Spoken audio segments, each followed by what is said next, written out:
Hi friends, आज के আমরা স্পাউটেড চানা বানাচ্ছি। কিভাবে বাড়িতে আমরা চানা থেকে কল বের করব সেটাই দেখাচ্ছি। প্রথমে দেখুন, সারা রাত আমি চানাটাকে এভাবে জলের মধ্যে ভিজিয়ে রেখেছিলাম।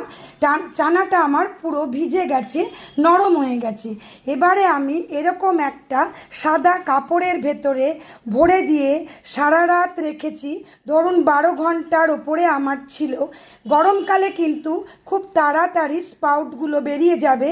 এটা যদি আপনি শীতে করেন তাহলে আমাদের সময়টা আর একটু বেশি দিতে হবে। একটু দেখিয়ে দিই কেমন বেরোলো কলটা। শুধু ভিজিয়ে নেবেন ভালো করে, তারপর এরকম কাপড়ের পুটুলি করে টানিয়ে দেবেন। এখানে একটু দেখাই কতটা আমাদের কল বেরোলো। দেখুন এরকম বেরোলো। যখনই দেখবেন কাপড়টা শুকনো শুকনো হয়ে যাচ্ছে, সঙ্গে সঙ্গে জলের ছিটা দিয়ে দেবেন। কেমন এরকম স্পাউট হয়তো মলে বাজারে কিনতে পাওয়া যায়, কিন্তু এটা যদি আমরা বাড়িতে এভাবে বানিয়ে নিই, দেখলেন তো কত সোজা। কিচ্ছু না, শুধু চানাটা ভিজিয়ে রাখুন।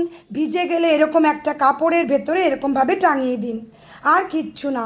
যদি টাঙানোর সুবিধা না থাকে তাহলে এরকম করে নিয়ে একটা বাটির ওপরে বসিয়ে ঝুলিয়ে বসিয়ে দিন। কেমন যেভাবে বসাবেন, যদি সময়টা দেন তাহলেই কিন্তু কলটা বেরিয়ে যাবে। আর এই রকম কল বেরোনো চানা, এটা যে কতটা উপকারী। আমরা সকালে একটু গুড় দিয়ে এরকম এক মুঠো চানা সকলে খাই, এটা খুব উপকারী। এছাড়া তো সবাই আমরা জানি চাট খাওয়া যায়, নানান রকমভাবে খাওয়া যায়, সবজি বানিয়ে খান, কিন্তু একটু গুড় দিয়ে খেয়ে যদি এক গ্লাস জল খান, যেরকম গরম আমাদের চলছে, খুব উপকারী। সেজন্যই আমি আজকের ভিডিওটা বানালাম, আমার বন্ধুদের যাতে কোনোভাবেই গরমে কোনো কষ্ট না হয়। আজ আমি এই পর্যন্তই। যদি ভালো লাগে অবশ্যই কমেন্ট করতে ভুলবেন না। বাই।